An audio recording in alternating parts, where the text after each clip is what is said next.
თბილისის შაბათის მარშისთვის ემზადება დღევანდელი მსვლელობა სინდისის პატიმარ ქალებს ეძღვნებათ. შეკრება 7 საათზე ფილარმონიასთან დაიწყება და მონაწილეები მარშით პარლამენტისკენ გადაინაცვლებენ. პროტესტის ეპიცენტრში, სადაც 484 დღეა. ახალ საპარლამენტო არჩევნებს, პოლიტიკური პატიმრების გათავისუფლებას და ქიმიური მოწამვლის საქმის საერთაშორისო გამოძიებას ითხოვენ. თაკო მაისურაძე აგრძელებს თემაზე ფორმულას პირდაპირ ეთერში საუბარს. თაკო გისმენთ. დღევანდელი მარში ეძღვნება ყველა იმ ქალს, რომელიც საკუთარი თავისუფალი სიტყვის გამოხატვის გამო არის დაკავებული, განსაკუთრებით მათ, ვინც დაკავების შემდეგ არაადამიანური მოპყრობის მსხვერპლი გახდა. საუბარია მაგალითად ელენე ხოშტარიაზე, მზია ამაღლობელზე, ანასტასია ზინოვკინაზე და ნანა სანდერზე.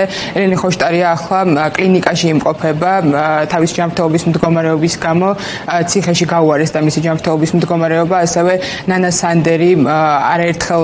სანდერს არაერთხელ ულაპარაკია ამაზე, რომ ციხეში მას არასათანადოდ ექცევიან და სხვა ქალებიც ანასტასია ზინოვკინაც საუბრობს ხშირად აგზავნის წერილებს იმასთან დაკავშირებით, რომ პენტენციური დაწესებულება მას უქმნის შეუსაბამო პირობებს და როცა შეუსაბამო ბრალს ემატება შეუსაბამო პირობები, მათი ყოფა ციხეში კიდევ უფრო რთულდება. შესაბამისად ამის გასაპროტესტებლად გამოდიან დღეს შაბათის მარშის წევრები, ასე რომ ვთქვათ, ქალი პოლიტიკოსები, სამოქალაქო აქტივისტები და ისინი მოითხოვენ, რომ ქალ პოლიტპატიმრებს ჰქონდეთ უკეთესი პირობები და გააპროტესტებენ მათ სასჯელებს.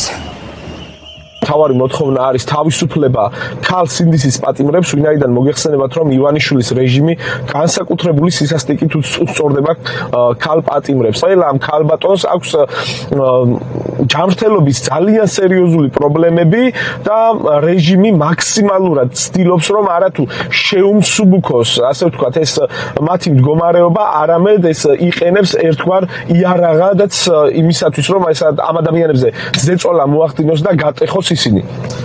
ამიტომაც ძალიან მნიშვნელოვანია გამოვიდეთ შაბათის მარშზე, ვიყოთ რაც შეიძლება მეტნი და დავანახოთ რეჟიმს, რომ ჩვენ ვდგავართ მედეგად. ხოშტარია ისე დამძიმდა ჯანმრთელობის თვალსაზრისით ციხეში, რომ მოხდა მისი გადაყვანა სამედიცინო დაწესებულებაში. მძიმე მდგომარეობა აქვს ასევე პირველ ჟურნალისტ ქალ მზია ამაღლობელს, რომელიც არის პოლიტპატიმარი.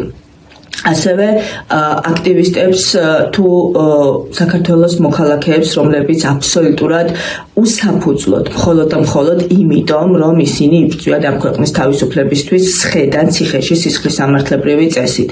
მნიშვნელოვანია ამ ადამიანების მხარდაჭერა და თქვენ ნებისმიერ მოქალაქეს ეს მხარდაჭერა შეუძლია გამოხატოს თუნდაც მარშზე მოსვლით ან აქციაზე მისი დაფიქსირებით, მისი პოზიციის. შაბათი მარშის დღეა, ყოველ შაბათ 7 საათზე ტრადიციულად ვიკრიბებით ხოლმე ფილარმონიასთან და ერთად მსვლელობით მივდივართ ხოლმე პარლამენტის მიმართულებით. ეს არის უსაფრთხო სივრცე, სადაც შეგვიძლია ტიპობად როგორც ბევრი თანამოაზრე, ისე გამოხატოთ ის ბრაზი და პროტესტი, რომელიც მთელი ამ დროის განმავლობაში ჩვენში გროვდება ხოლმე. დღევანდელი მარში ეძღვნება იმ უკანონოდ დაკავებულ ქალებს, რომელიც გამოუწყდია ქართულმა ოცნებამ, ამიტომ შემოგვიერთდით, მხარი დაგვიჭირეთ და ჩვენთან ერთად მოიპოვეთ თავისუფლება.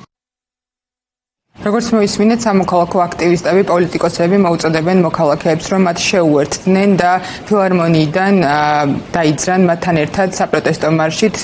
დღეს, როგორც ყოველ შაბათს, მოქალაქეები წარმოდგენილი იქნებიან სხვადასხვა საპროტესტო ბანერებით და საპროტესტო შეძახილებით გააგრძელებენ მსვლელობას, რომელიც დაიწყება ფილარმონიიდან და მივა საბოლოოდ პარლამენტის შენობამდე.